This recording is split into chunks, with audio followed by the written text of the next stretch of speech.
So now Brooke Sterling, who's Lee's daughter, and she's a performer, she has been doing this. She is undefeated.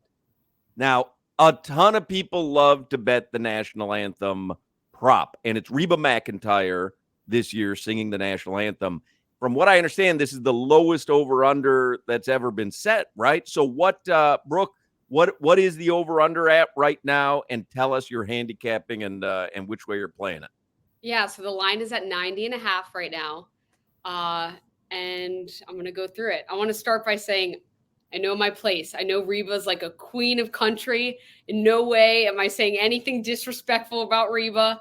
I'm just going to study and analyze her style of singing, and that's what we're talking about.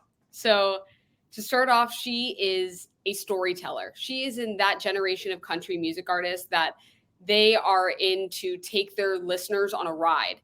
She's talk singing. She's clipping the end of her phrases. She's not holding out these notes. She's not a super trained Broadway performer. We saw the longest national anthem ever be a Broadway performer. She's not a green new singer trying to prove how long and she can hold out notes and her technique. She's 68 years old. She's settled into herself. She's not going to stray from her technique. She's doing her. She's clipping those end of the phrases. She's riffing off of them. She's really not rushing through her anthem. Analyzing all these national anthems that we have of her singing online, I've literally never seen a Super Bowl national anthem singer have this many national anthems for me to study online. We have it dating back from 1970 that we have a video all the way up to 2017. She, does it usually at like 122 average. She's only gone over 130, I want to say once or twice. One of them was like literally 130, like a minute 30 and a half. So I'm not confident that she's going to stray from her technique of, taking a short time, getting the national anthem done, getting onto the game. We've seen her do it twice at the World Series in 1997 and 1999. What did she do it at? 119 and 122. So fast. I sing the national anthem in 7 seconds, under 2 minutes. I take my time. I'm using my technique. Reba feels differently about the national anthem than I do.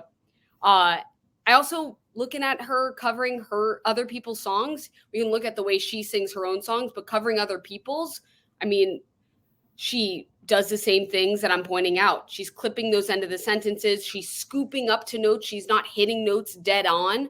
And another thing I'm really noticing, looking at all those national anthems we've seen, starting in like the 1980s, she's starting on the note of C. When I sing the national anthem, I start on a note of a D. Obviously, the higher you start the national anthem, the higher those notes will be by the end. So it's obviously harder to sing the higher the note. In the 80s, she starts on a C. In the 90s, she drops to a B. And in the 2010s, we didn't see any in the 2000s, she drops all the way down to an A.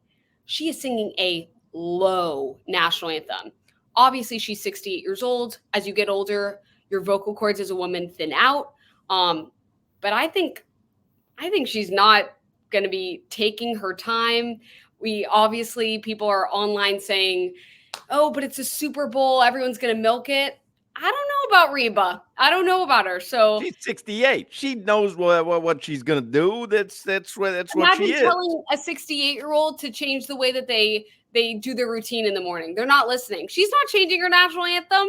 So that being said, my lock is that it's going to be under 90.5 seconds, and I'm going for 10 in a row this year.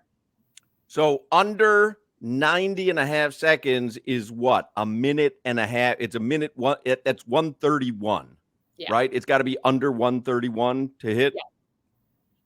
That's fascinating, Solana, right? Do you know any of that about the notes and the A's and the B's and the C's? I don't know any of this. I was in jazz band, but in high school, middle school. So what? Yeah. You were? Yeah, I was. Wait. Yeah.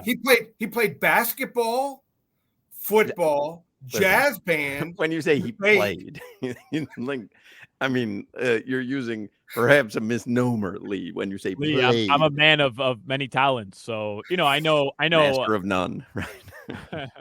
No, but that is fascinating. Like how you could handicap it, and just the fact that Brooke is listening to the notes she's starting with.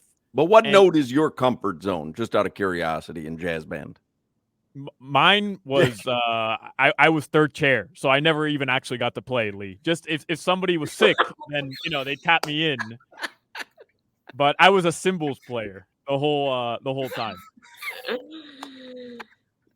Is there a note for cymbals, or you just crash those two things together? Oh, just put them together. Just put them together. Yeah. Brooke, if someone wants to follow you on social media or see some of your performances, where can they do so? Yeah, so you can find all my videos of my national anthems at my website, brooksterling.com. And then I also am Brooke Sterling 14 on Instagram. You can follow me in real time, see everything that I'm doing in New York, all the shows I'm doing, and all the national anthems that I got coming next year for the NFL. Is that Brooke with an E? Brooke with an E. Brooke with an E. All right. BrookeSterling.com, ParamountSports.com for Lee Sterling. And again, just to recap here. So Lee Sterling likes Deebo Samuel over 13.5 rushing yards. Brock Purdy under 247.5 yards passing. He does like KC getting the points. Me, Solana Crowder, we're all on KC +2. KC under 5.5 penalties. I like that. And Brooke Sterling, who has yet to be wrong on this. And look, I give you the caveat, folks. No one's going to go 100% for their gambling career, but we hope it continues on Sunday. Brooke Sterling has Reba McEntire under 90.5 seconds on the national anthem to get it all started. Thank you, Brooke. Thank you, Lee. Thank you.